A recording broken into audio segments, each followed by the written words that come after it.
workshop we are doing in Elektrowni Powiśle is to connect the Austrian travel trade, who came especially from Austria to Warsaw today, with the Polish travel trade, and to even make the relations between Austria and Poland in terms of tourism deeper.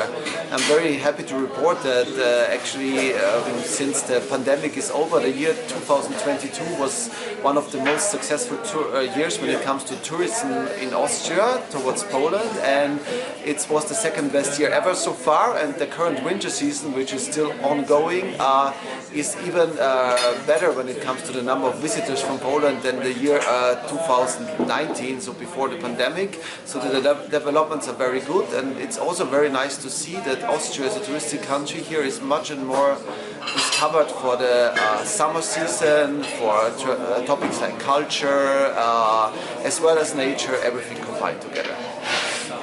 Zapraszamy do Austrii. Herzlich willkommen in Österreich.